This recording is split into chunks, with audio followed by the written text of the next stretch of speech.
ধন্যবাদ মাননীয় সদস্য। আলোচনায় অংশগ্রহণ করবেন ময়মনসিংহ ৬ আসন থেকে নির্বাচিত মাননীয় সদস্য জনাব মোহাম্মদ কামরুল হাসান। জনাব মোহাম্মদ কামরুল হাসান, আপনার সময় 7 মিনিট। ধন্যবাদ। জি, মাননীয় স্পিকার, আপনাকে ধন্যবাদ।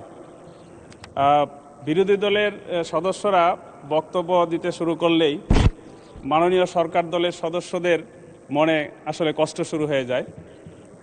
আমি এই কষ্ট পাইলেও আমি তাদেরকে একটু কষ্ট দিতেই চাচ্ছি, এই জন্য যে অতীতে 17 বছর বিরোধী দল এই সমালোচনা না করে আওয়ামী লীগকে ফ্যাসিস্ট হওয়ার জন্য সহযোগী হিসেবে ভূমিকা রেখেছিল।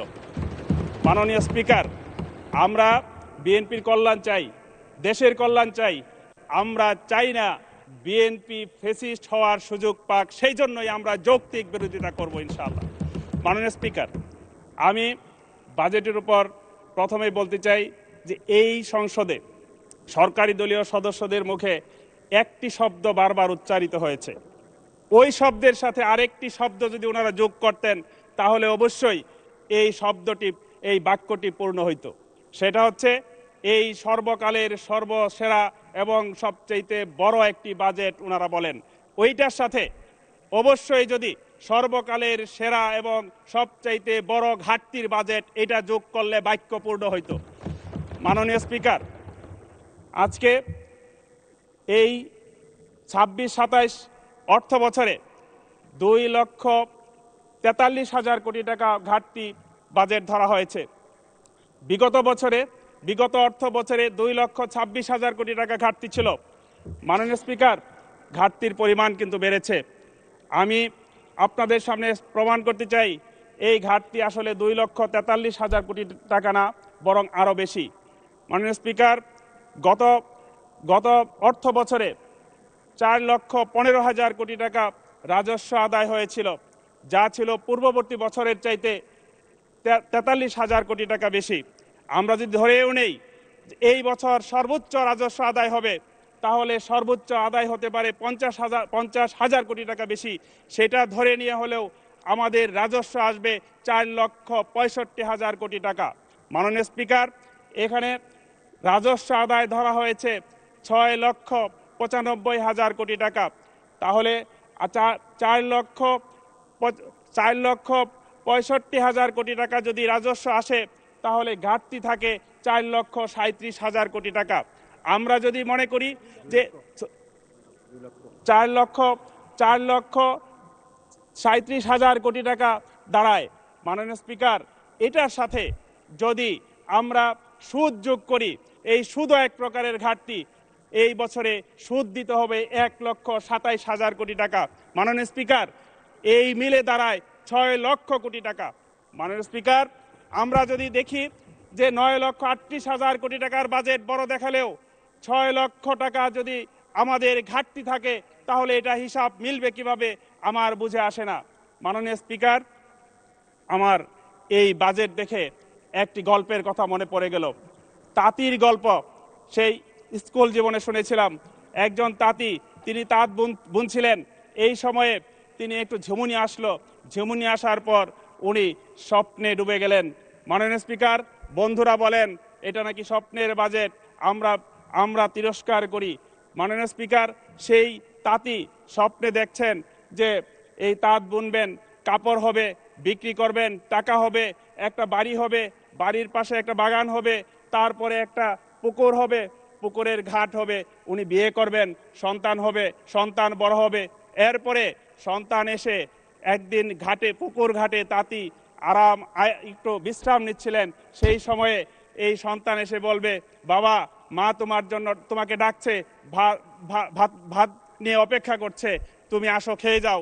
তখন একটু অভিমান করে তাঁতি বলবেন, না, আমি খাবো না। এই কথা বলার সাথে সাথেই উনি সজাগ পেয়ে দেখলেন উনার হাতের নাড়া লেগে ওই তাঁতের সেই সুতাগুলো ছিঁড়ে খান খান হয়ে গেল।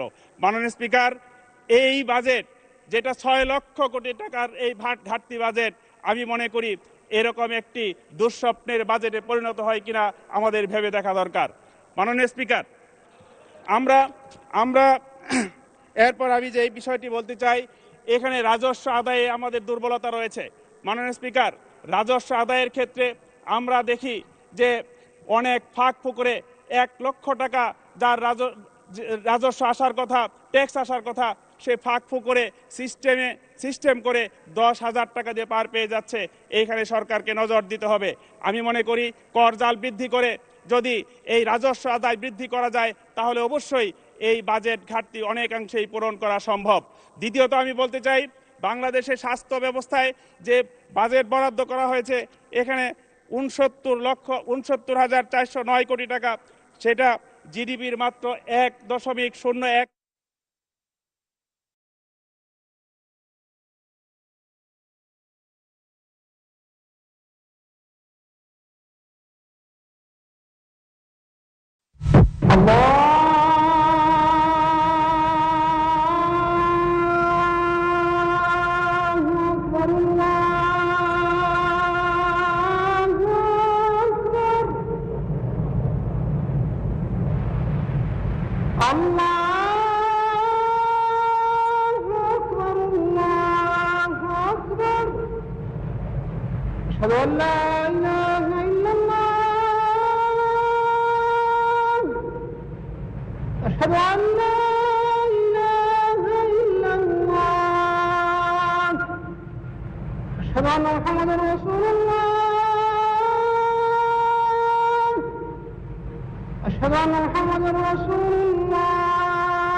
اللهم رب هذه الدعوة التامة والصلاة القائمة آت محمدا الوسيلة والفضيلة والدرجة الرفيعة وابعثه مقاما محمودا الذي وعدته وارزقنا شفاعته يوم القيامة إنك لا تخلف الميعاد। হে আল্লাহ, এই পরিপূর্ণ আহ্বান ও শাশ্বত নামাজের তুমি প্রভু। হযরত মুহাম্মদ সাল্লাল্লাহু আলাইহি ওয়াসাল্লামকে দান করো বেহেশতের সর্বোচ্চ সম্মানিত স্থান এবং সুমহান মর্যাদা, আর তাকে অধিষ্ঠিত করো শ্রেষ্ঠতম প্রশংসিত স্থানে যার প্রতিশ্রুতি তুমি তাকে দিয়েছ। কিয়ামত দিবসে তার সুপারিশ আমাদেরকে নসিব করো। নিশ্চয়ই তুমি প্রতিশ্রুতির ব্যতিক্রম করো না।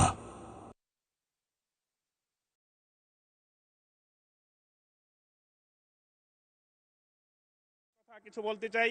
মাননীয় স্পিকার, আমাদের এলাকায় ফুলবাড়িয়া, ময়মনসিংহের ফুলবাড়িয়ায় আসলে এখন দাওয়াতের পরিমাণ বেড়ে গেছে।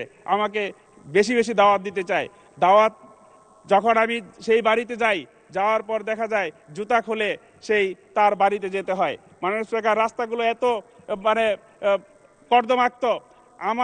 আমার দাবি হচ্ছে এলজিডি মন্ত্রী মহোদয় আমার ফুলবাড়িয়ার সেই গ্রামীণ রাস্তাগুলো অবশ্যই সংস্কার করে দিবেন এবং সেই আহ্বান রেখে, এবং ময়মনসিংহ বিভাগ হচ্ছে সর্বকনিষ্ঠ বিভাগ, এই বিভাগে সর্বোচ্চ বরাদ্দ এই বাজেটে থাকবে, এই আশাবাদ ব্যক্ত করে আমি আমার বক্তব্য এখানেই শেষ করছি। আল্লাহ হাফেজ। ধন্যবাদ মাননীয় স্পিকার। একা দাওয়াত খেলে এমনই হয়, মাননীয় মন্ত্রী মহোদয়দেরকে দাওয়াত দেন, তাহলে হয়তো বেটার হবে। আলোচনায় অংশগ্রহণ করবেন কক্সবাজার 4 আসন থেকে নির্বাচিত